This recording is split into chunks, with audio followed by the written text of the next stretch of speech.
सो carnage कहना चाहिए, panic selling कहना चाहिए, मिड कैप और स्मॉल कैप ब्रॉडर मार्केट में जिस तरह का सेल ऑफ हमने इस पूरे हफ्ते में देखा, मार्च के जो सेशंस गए हैं उस पर जाहिर तौर पर रिटेल इन्वेस्टर्स डरे भी होंगे और शायद आगे के लिए थोड़े से घबरा भी गए होंगे। 2 साल की सबसे बड़ी फॉल जो आई मिड कैप और स्मॉल कैप इंडिसेस में 5-5, 10% स्मॉल कैप गिरा। इसके बाद आपको करना क्या चाहिए अगर आपके पोर्टफोलियो में mid cap small cap stocks हैं, या फिर आप इन बीटन डाउन नेम्स में एक पोर्टफोलियो बनाना चाहते हैं? इन सारी दुविधाओं को लेकर अगर आपके मन में सवाल हैं तो हमारे साथ संजीव वसीम जी हैं जो हमें बताएंगे कि मिड कैप स्मॉल कैप में इस वक्त करना क्या है। पहले तो संजीव जी, डरें या घबराएं जो व्यूअर्स हैं, जो इन्वेस्टर्स हैं, उनके लिए आपकी पहली सलाह क्या है?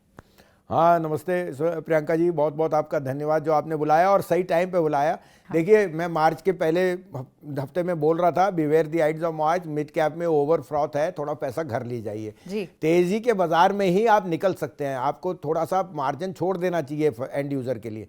अब करेक्शन अनिवार्य थी, फ्रॉथ थी, सेबी की डिक्टेट, ये सब कारण होते हैं, लेकिन रियल बुल मार्केट जो है वो मिड कैप में ही है। और आपने देखा है 10 साल से जो सेक्टर नहीं चले थे पीएसयू और मिड कैप, वो क्या रफ्तार से चले हैं। पैसा तो उन्हीं का बना जिनके पास है। हाँ, आप कह सकते हो वैल्यूएशन कंफर्ट नहीं थी, म्यूचुअल फंड का उतना एक्सपोजर नहीं था, लेकिन ये तो हाइंडसाइट में है। सेबी ने सही भी किया है क्योंकि म्यूचुअल फंड अभी बहुत जोर से पैसा उनको आ रहा है इसमें एक्सपीरियंस, तो वो कह रहे हैं क्योंकि इनमें प्रियंका जी इम्पैक्ट कॉस्ट ज़्यादा होती है। जब आप लेने जाओ तो आपको हायर रेट पे मिलता है, बेचने जाओगे तो आपको उतनी आसानी से बिकता नहीं क्योंकि लिक्विडिटी है। हमें संजीव जी, एक बात ये बार बार जो कहा जाता है कि फ्रॉथ है या बहुत चल चुके, बहुत भाग चुके, पर वो अपनी ईपीएस ग्रोथ पर तो ही चले हैं। अगर आप मिड कैप स्मॉल कैप में देखें, उनकी जो ईपीएस ग्रोथ रही है वो अर्निंग्स ग्रोथ बैक्ड रही है, और उस पर तो कोई डिनाई नहीं है कि फंडामेंटल स्टोरी स्ट्रॉन्ग है कई सारे स्पेस स्टॉक्स की। बिल्कुल, अगर आप अर्निंग पर शेयर पे नहीं जाओगे तो और किस पे जाओगे? मैक्रो भी उनके साथ था, माइक्रो भी, और इंडिया की डेमोग्राफिक, और साथ में पहली बार ये जो एसेट क्लास बन रही है इक्विटी की, रिटेल इन्वेस्टर आज भी देखिए इससे 19,000 करोड़ का है, उसने कहा कि मुझे मिड कैप में पैसे डालने हैं। अब आप उस पर लगा दीजिए पाबंदी वगैरह तो वो डायरेक्टली ले लेगा। लेकिन आपने सही कहा, हो सकता है वैल्यूएशन थोड़ी ज़्यादा स्ट्रेच्ड हो गई थी, जो कभी भी हो सकती है। बुल मार्केट में वैल्यूएशन सेकंड कंसर्न होता है, पहला होता है ओनरशिप, और बुल मार्केट में आप चेस उन्हीं को करते हो जो विनर्स हैं। अब किसने सोचा था पीएसयूज, आरईसी, पीएफसी 5 टाइम्स हो गए 2 साल में? ये तो एक्चुअली तो यूटिलिटी लेंडर्स ही है ना, बट मार्केट में एसेट एक्सट्रीम जरूर होंगे जो अपने आप सब over a period of correct हो जाते हैं। तो मुझे लगता है ये करेक्शन ओवरडन है या डन है, इसमें कंसोलिडेशन एक हफ्ते के लिए और है, बट मैं सेकेंड हाफ ऑफ मार्च में और पॉजिटिव हूँ। मुझे लगता है March end will be very positive, और मैं यहाँ तक कहता हूँ फर्स्ट वीक ऑफ अप्रैल में you may see again bank Nifty hit a new high. Alright, तो संजीव जी, अगर ये कंसोलिडेशन के फेज में अगर किसी को कुछ अच्छे नाम अपने पोर्टफोलियो में जोड़ने हो तो फिर उस लिस्ट की शुरुआत कहाँ से करें? तो फर्स्ट लीजिए federal bank, one of the best mid cap bank जो बहुत स्ट्रांगली आपके एक्सपैंड कर रहा है। It has one of the best, माने जो मैनेजमेंट है उसका बहुत बढ़िया है, और जो आपकी growth parameters as far as a brand, उन पे अभी आरबीआई ने थोड़ा सा स्ट्रिक्चर लगाया ऑन को ब्रांडिंग। वो क्रेडिट कार्ड उनका 1.5% बिजनेस है। उनकी जो बाकी बिजनेस आप निम पे लिए FY25 तो it trades at 0.9 time price to book. मुझे लगता है 145 पे Federal Bank is a must have. Gold loan, agri loan, MSME में एक्सपेंशन बहुत स्ट्रांग है, और ये जो टेम्पररी हिकअप है it's a opportunity to buy. ये मुझे 200 रुपये का टारगेट दिखता है फेडरल बैंक। दूसरा होएगा हिंदुस्तान कॉपर। मैंने पहले भी लोगों को कहा कि 35, 40, 50 में उस समय आइडेंटिफाई नहीं होता था कि कॉपर प्राइसेस आज 3 ईयर हाई पे हैं। इंडिया में एक ही कंपनी है जिसके पास कॉपर कैथोड है और कॉपर माइंस है, वो है हिंदुस्तान कॉपर। प्लस अगर कॉपर आज 3 ईयर हाई पे है तो इसकी प्रॉफिटेबिलिटी आने वाले क्वार्टर में कितनी हाई होगी, क्योंकि अंडरलाइंग एसेट एक ही है। हिंदुस्तान कॉपर मेरे लिए तो 400 रुपये का स्टॉक है। तीसरा है रैमको सीमेंट। देखिए 2 time price to book, the oldest company in जो साउथ में थी वॉज मद्रास सीमेंट, जो अर्स्टवाइल रैमको है। और जिस तरह से साउथ में एक्सपेंशन हो रही है, आपकी जो building, roadways, infrastructure, cement prices are bound to go up. Ramco के पास वहाँ सबसे ज़्यादा मार्केट शेयर है। मैं अभी बेंगलोर गया और प्रियंका जी वहाँ सिर्फ मेरे को रैमको ही दिखा। दूसरा पेटकोक प्राइसेस घट गई, आज डीजल प्राइस घट गई, एक और पॉजिटिव है रैमको आपको मेरे को वापस 1000 प्लस दिखता है ओवर द नेक्स्ट 6 मंथ। पांचवा है ABSL AMC, ये आर्ग्यूबली 5th लार्जेस्ट AMC है।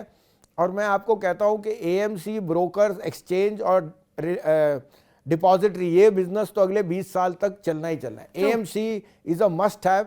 अब आप एचडीएफसी एएमसी लीजिए, वो काफ़ी वैल्यूएशन महंगा है। एबीएसएल एएमसी बहुत रीजनेबल वैल्यूएशन पे है और जो उसकी प्रॉफिटेबिलिटी है वो गेन कर रही है क्योंकि उनके नए प्रोडक्ट पोर्टफोलियो बहुत और अच्छे बड़े ट्रिगर्स जो हैं, जो penetration in tier 2 tier 3 cities, वो तो एक बड़े ट्रिगर है। करेक्ट। और आपको पता है SIP is a irreversible process.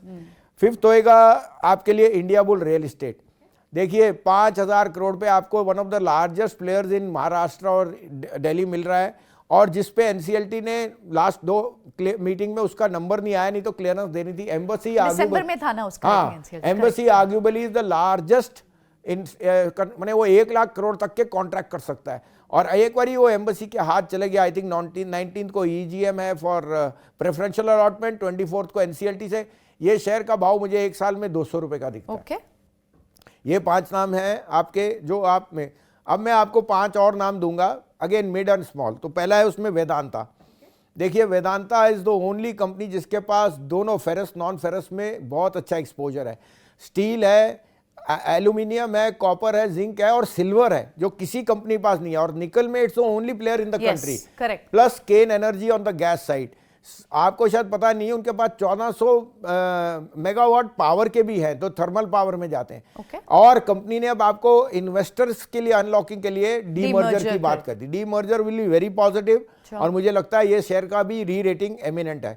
Plus मैं कमोडिटीज पे पॉजिटिव हूं ऑन द चाइना रिसाइकल। दूसरा है आपका आरबीएल बैंक। देखिए रिसेंटली महिंद्रा ने 4% स्टेक लिया है, इस पे कोई लार्ज प्रमोटर नहीं है, 2% से ज्यादा किसी के पास स्टेक नहीं है। मुझे लगता है RBL is in for a री रेटिंग। इसकी जो फाइनेंशियल एमएसएमई बुक है वो इतना एक्सपैंड कर रही है, management itself is very optimistic, और वैल्यूएशन पे it's trading at less than 1 time price to book. तो मुझे लगता है आरबीएल में जो महिंद्रा ने स्टेक लिया है वो कोई एज अ पैसिव इन्वेस्टर नहीं है, वी विल सी ओवर, लेकिन ये शेयर री रेट हो सकता है। नेक्स्ट हम आ गए रूरल इनकम्स में। Bata is arguably one of the best sort brands in India, और आप जानते हैं the aspiration to grow from chappal to school active lifestyle, ये बहुत एमिनेंट है, और जूते आपके वेयर एंड टेयर में हो जाते हैं। बाटा 2-3 साल से कॉन्ट्रैक्ट मैन्युफैक्चरिंग कराता है और मार्जिन उसका बहुत स्टेबल है। जो ब्रांड है वो इरिवर्सिबल है, और जो कैंपस से बाटा का शिफ्ट है वो रूरल इनकम्स में विल बी अनइमेजिनेबल। मुझे लगता है अगले 2 क्वार्टर ये शेयर बहुत स्ट्रांग नंबर देगा। साथ में आपने देख लिया एलपीजी प्राइस कट आ गई, आज फ्यूल प्राइस कट आ गया, ये सब रूरल इनकम्स को बताते हैं। फिर है पातंजलि। देखिए पातंजलि मुझे फेवरेट शेयर लग रहा है इस समय, क्योंकि जिस तरह से उसने फूड में रुचि फूड्स का डाइवर्जन करके एक्विजिशन करके आपको फूड्स, आपको जो प्रोडक्ट है जो लीवर के पोर्टफोलियो में है वो पातंजलि के पास है, और एज अ ब्रांड जितनी फास्ट वो एक्सपेंशन कर रहा है शायद ही कोई कर रहा है। और अभी तो आपने देखे उसमें कई बड़े इन्वेस्टर्स भी आए हैं। तो Patanjali again on rural theme is a must have in your portfolio.